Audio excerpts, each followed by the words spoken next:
So, good evening everyone. My name is Ariana Gays de Rosano and ang topic ko ngayon is Bureau of Customs.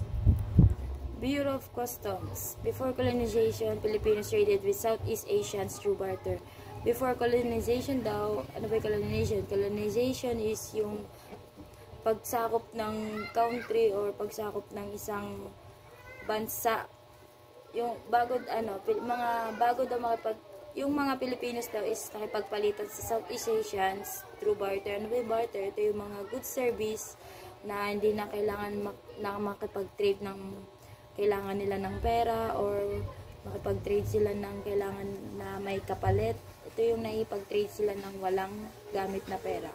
Barangay rulers collected tributes before trade was allowed. Yung barangay rulers daw is isa silang, mga barangay rulers, ito yung mga kapitan ng isang mga barangay na nangongolekta daw sila ng mga ng tributes or taxes bago daw ma-allow nila yung trade. This practice influenced by early customs law. Ito yung na-influence sila ng isang customs law. The Bureau of Customs has evolved for over 5 years. Ito yung mas pinalaki nila o mas pinalawak nila for over 5 centuries. The BOC was officially established on February 6, 1902. It was created by the American Insular Government during the American Colonial. Ito yung ginawa ng isang American Insular Government nung kapanahunan ng American Colonial period. And yung Bureau of Customs is under sila ng DOF, which is yung Department of Finance. Ang main duties ng BOC is pag-collect ng custom taxes, pag-stopping smuggling and fraud. Ito yung mga away or gulo na habang nangongolekta sila. And ito yung mas natutulungan nilang ma-trade ng mas maayos yung isang bagay. Legal basis.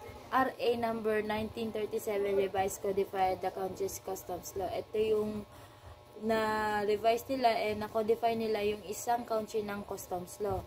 PD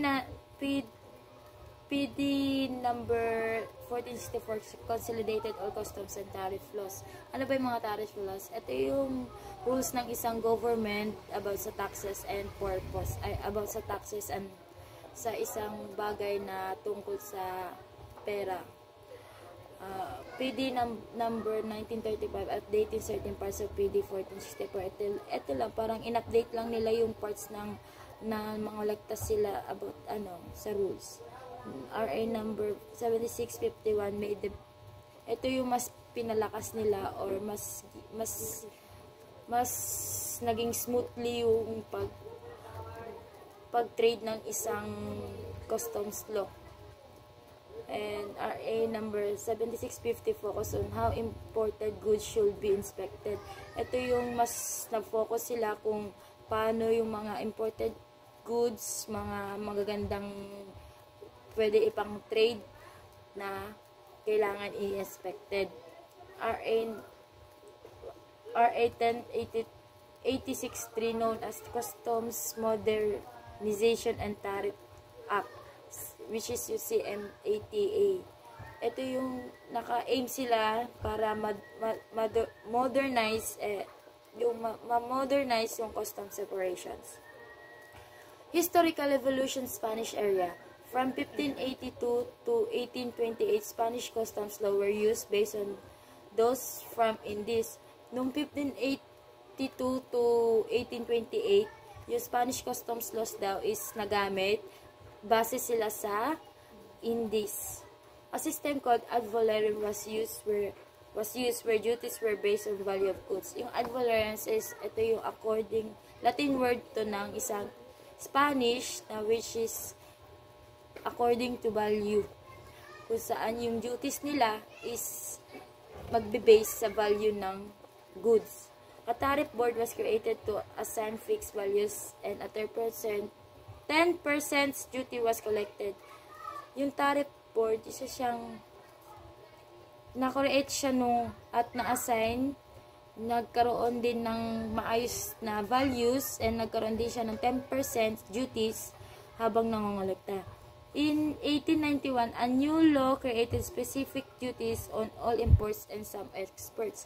Nung 1891, nag-create yung Spanish area ng isang bagong law para sa specific duties ng all imports and some exports. This system lasted until Spanish rule ended. Ito yung system na nangyari nung Spanish era. Dito tayo sa historical evolution American era. When the Americans arrived, they kept the Spanish tariff code for a time. Nung dumating na yung mga Amerikano, lahat daw na ginagamit pa daw nila yung Spanish tariff code lagi. Act number 33, 1900 changed the title Captain of the Port to Collector of Customs. The Tariff Revision Law of 1902 replaced Spanish law with American ones. Act number 355 created the Philippine Customs Service. Act number 357, ito yung reorganize and pinangalan ng Insular Collector of Customs for Manila. Act number 625, ito yung pag-end ng Captain of the Port for Manila. Public Act number 430 turned the service into the Bureau of Customs, and ito yung binago ng isang service para maging Bureau of Customs and Immigrations. Historical Evolution Commonwealth to Republic. In 1935, Commonwealth Act number 1613 created a separate Bureau of Immigration. Nung kapanahunan ng Commonwealth, nag-create sila para ma-separate yung Bureau of Immigrations. On July 1, 1947, through EO number 94 and RA number 52, the government was reorganized and titles were changed. Ito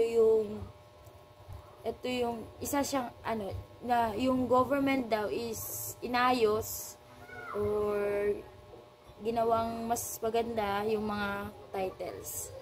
In 1957, the Tariff Law RA number 1937 was passed, giving the Philippines its own customs policies, and it followed the Laurel-Langley Agreement, which is and the special U.S. trade treatment.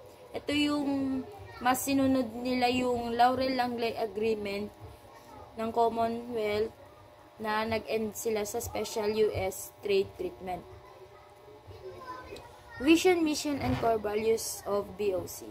Vision. The vision of Bureau of Customs is read as follows: a modernized and efficient customs administrations that every Filipino can trust and be proud of. Ito yung mas minomodernize nila and mas pinapaganda nila yung efficient ng custom administration yung mga Pilipino na pwede pagkatiwalaan at mas maipagmalaki. The mission. The mission of Bureau of Customs is read as follows: to assess and collect lawful revenues efficient. Ito yung pag-collect ng isang access and mga lawful revenues. To effectively curb illicit trade, implement relevant technology for an efficient and effective customs management aligned with international customs best practices, and to promote professionalism and integrity in the service.